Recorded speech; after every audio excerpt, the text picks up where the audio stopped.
I'm a USFS officer. The following story is transcribed from a notebook I found whilst out on a hike. What you're about to hear may cause discomfort. My boss told me to dispose of this notebook so we don't have any copycat offenders trying to find what the victims found. So please, don't be dumb. Stay out of the forest if you're not prepared. Mother Nature is a loving mother, but even mothers can't protect their children 100% of the time. If you're reading this, it's found me. My fire is dying, and I'm out of matches. This all started innocently enough. I just wanted to go on a hunting trip in honor of my father. He died when I was a young man. Growing up, he would take me hunting and fishing all the time. In his memory, I decided to go on a hunting/camping trip. Little did I know that I was the one being hunted. 3 weeks ago, my tracking Labrador Nikita and I drove out deep into the woods of the Hiawatha National Forest in the UP. I hadn't been hunting in a while, so I used up all my vacation hours, got some sub-zero camping gear, made sure my muzzleload rifle was clean, and loaded Kita up into my 2005 Buick Rendezvous. When I got to my campsite, it started to snow. This was in mid-December for the muzzleloader season. The campsite was pretty remote. It was a 45-ish minute drive off the main road. I let Kita out to explore her surroundings, and the second she put her nose to the ground to sniff, all the fur, from the tip of her nose to the end of her tail, stood on end. She froze in place. She started to growl as she stiff-legged it back to the car. She jumped in and began to whine. I assumed that she just caught a whiff of a bear or a coyote. She'd never been this deep into any woods before. I thought she just needed to get used to the new smells. The first couple days were fine. Kita and I mostly just putzed around the forest enjoying nature. I saw a cute raccoon in a tree, but it didn't want anything to do with us. The weirdness started when the sun began its descent into the night sky. While I was out gathering firewood one evening, around dusk, I heard the first whistle. I had no idea what it was, but I didn't like it. Kita really didn't like it, so we started back to the campsite. While walking back, there was another whistle, a little closer this time. I began to jog. Kita was just stiff as a board trotting alongside me.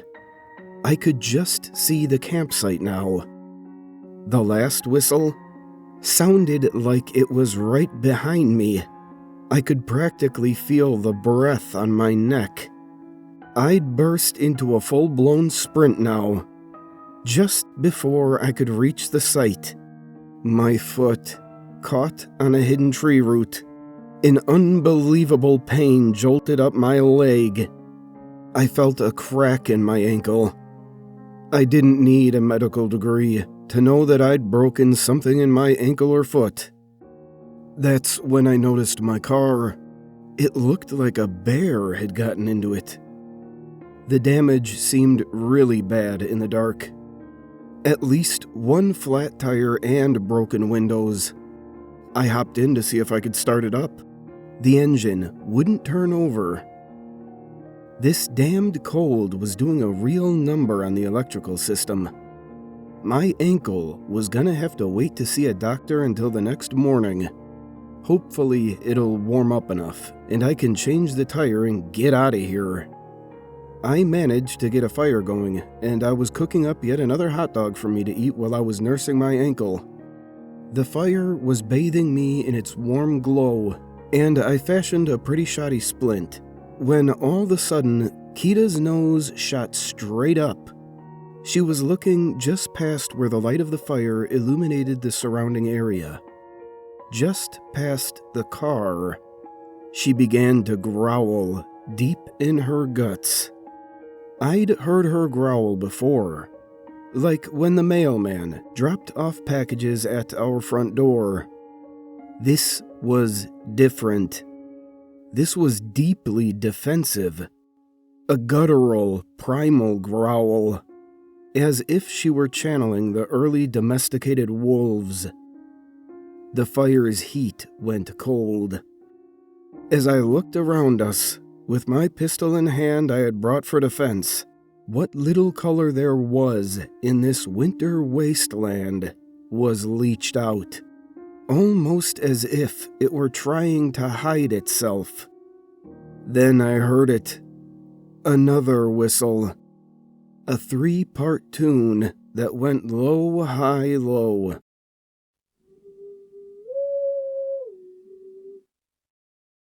I pulled out my pistol, stood up, and began hobbling towards the direction of the whistle.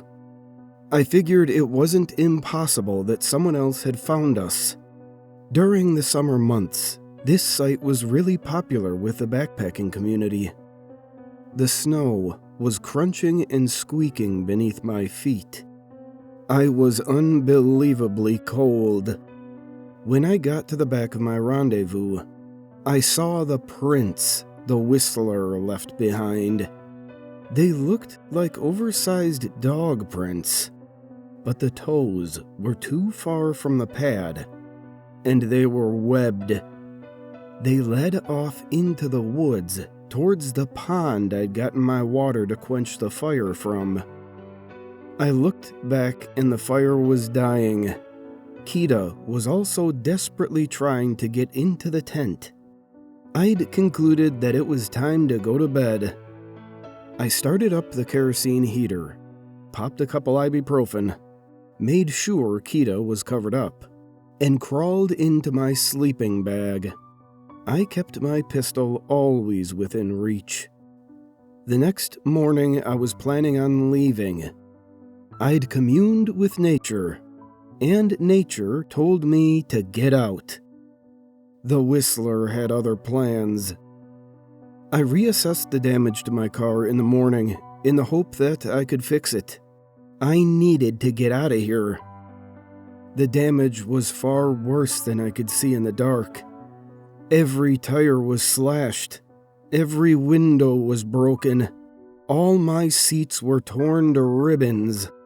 The wires under the steering column were all torn out. Whatever had approached us last night didn't want me to leave. I think the whistler came back while I was asleep. There was no way I was walking out of here on this bum ankle. I took inventory of my provisions. I had packed enough food to finish the trip, but the whistler had taken most of it. All of the extra dry wood I had brought that wasn't in the tent with me was gone. I had maybe enough food and wood for one night, maybe 2 if I rationed it well. The nearest town was easily 2 hours by car from my location. I was stranded. It's been 4 days since the first encounter with the whistler. My ankle has swollen 5 times its usual size. Every night, the whistler torments me with its constant low, high, low whistles. It thrashes around, breaking branches and throwing them at the tent. It won't come within 20 feet of the tent. I think it doesn't like Kita's smell. I'm running out of kerosene. Kita's breath has become raspy. Yesterday, she came back soaking wet from the direction of the pond. I'm scared she fell through the ice. I shouldn't have let her out of my sight. But she bolted, and I couldn't hobble fast enough to catch her. I'm worried she's getting sick. I put one of my hoodies and thermal vests on her. If it weren't for the circumstances, she'd look really cute. Every night, the temperature drops. Last night, it hit -7. I have maybe 3 cups of kerosene left. It's been 1 week since the Whistler began our torment. Kita's breathing has only gotten worse. She doesn't get up anymore. She can't even go outside to pee. She just lets it loose in the tent. Every time she does, she looks at me with those big sad eyes. She doesn't know any better. I'm not mad at her. I just want her to be comfortable. My cell phone died. Not that it was doing me any good. I don't have any service this deep into the woods. I had a satellite phone, but I don't know where it went. I think the Whistler got to it. It's smart. It purposely isolated me. I've been reinforcing the tent as best as I can. I've made a basic frame of sticks and logs around it. I've been packing snow and pine boughs on them to insulate the tent. I think I saw that on Man vs. Wild one time. I'm not sure. The Whistler's tracks surround my camp. A huge circle roughly only 15 feet from my tent. I'm out of kerosene now. Kita and I huddle for warmth. Every now and then I strike a match, just to feel the heat. My toes are completely numb, and my nose is turning purple. It's getting harder and harder to write. My hands are forgetting how to hold a pencil in this cold. My tears have frozen to my cheeks, and my breath has turned my beard into a block of ice. My ankle only feels worse and worse with the cold setting in. I woke up this morning and Kita was gone. Not gone as in got out, but rather she died in her sleep. Her lungs last night sounded like the crinkling of a paper bag. I'm not proud to say this, but I cut her open to feel some warmth. I plunged my hands into her. Star Wars lied to me. There was no warmth to be found in her, just bloody entrails. I'm sorry, Kita. I'm just so hungry. I inspected my feet today. They've turned purpley black. My nose no longer feels the cold. Even with all my clothes on, the piercing glacial temps stab into me like a swarm of bees. The thermometer now reads -20. Every electron in my body craves warmth. The Whistler is right outside my tent. Low, high, low whistles bore their way into my ears. I'm gonna try and make the hike tomorrow morning. Screw my ankle. I'm dead either way, right? That was a horrible idea. I got all turned around looking for the road. Every time I'd get going, I discovered I'd only made one large circle, due to favoring my good ankle. On my last attempt, I found myself on the pond. The ice cracked and gave way beneath my feet, and my whole lower half went into the water. The icy knives of cold and death stabbed into me. I managed to crawl back to my tent. I pulled all of my clothes off and the rest of my clothes outside. I lit them on fire and basked in the warmth. The Whistler is looking at me now. His jaw hangs open as the low, high, low rings from his gullet.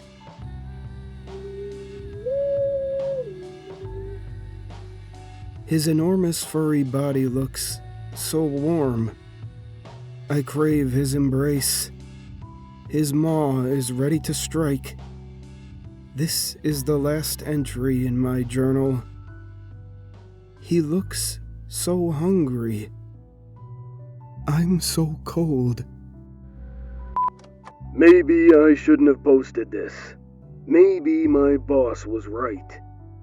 If you're hearing this, I beg you, don't go into the woods in the winter. At least not alone. And whatever you do, stay warm.